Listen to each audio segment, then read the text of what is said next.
Ano, ibig sabihin na i-give up, issue ko.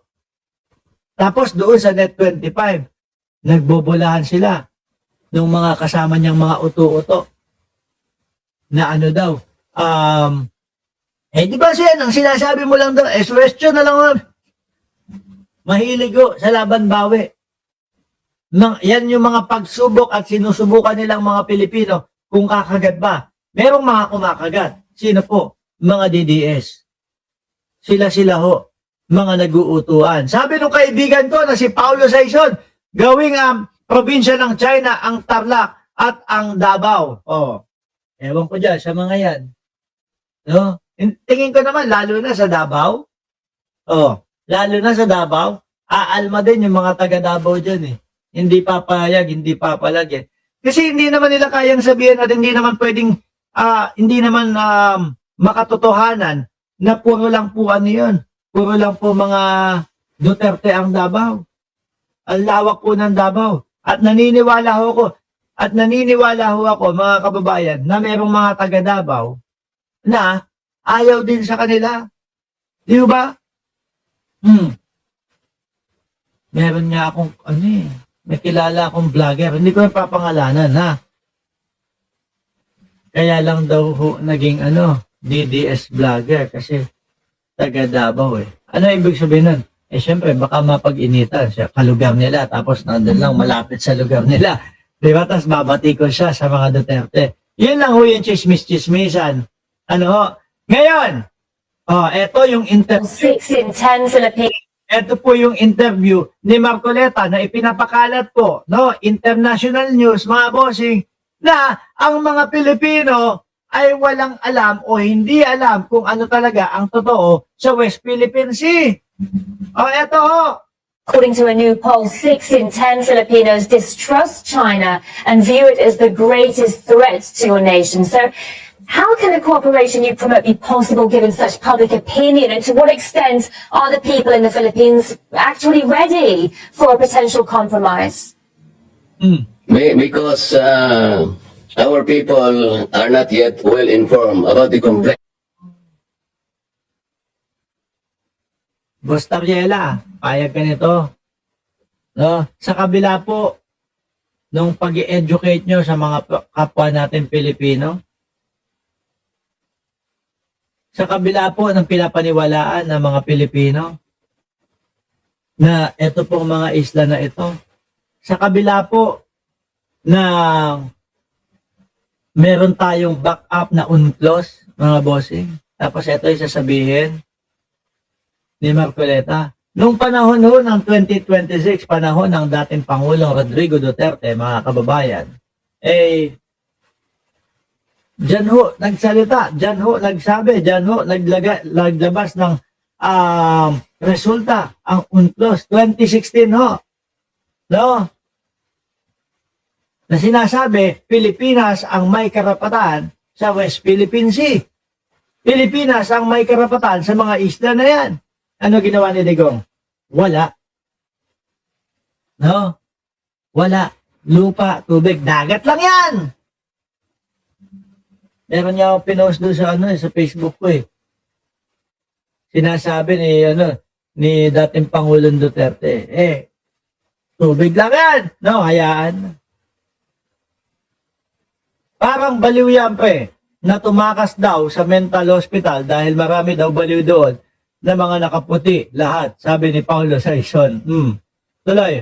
Complexity of the South China Sea. I think in being able to educate them on our exact position, today many Filipinos are still not able to understand that our claim to the exclusive economic zone is only maritime rights.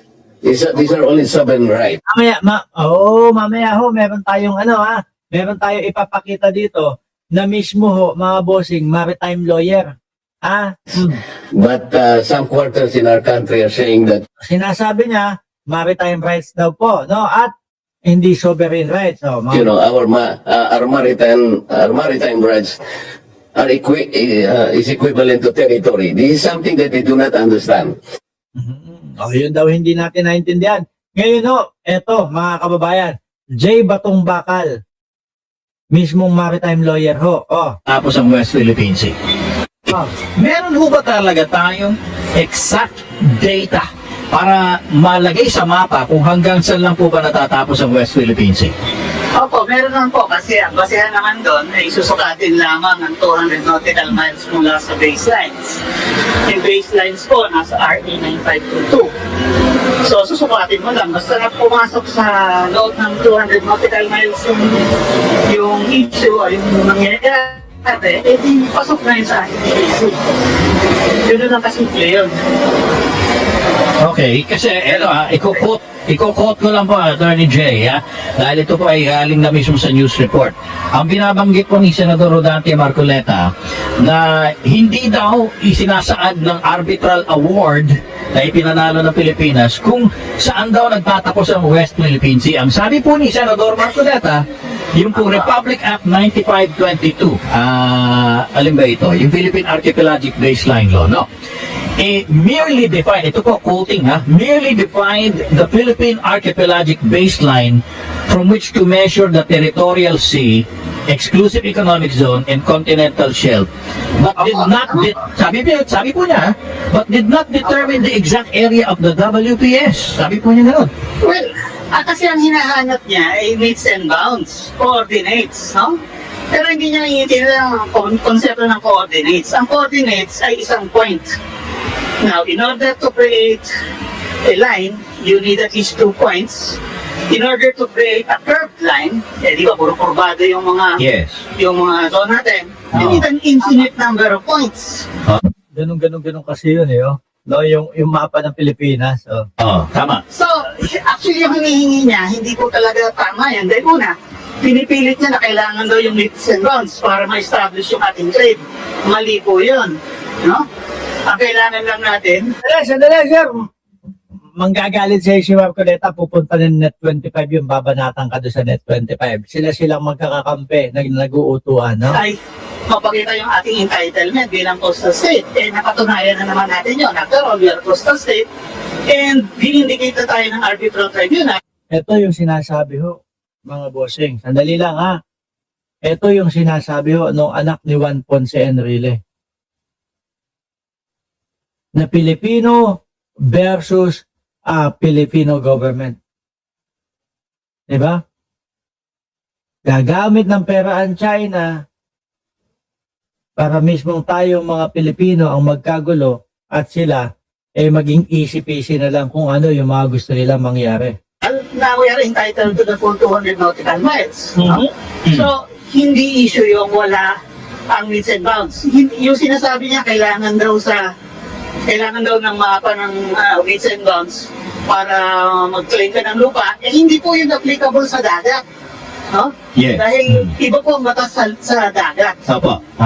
Ang entitlement, Dali na lang kaya si Marcoleta tsaka yung anak niya dyan sa dagat, i-itcha na lang dyan, ano?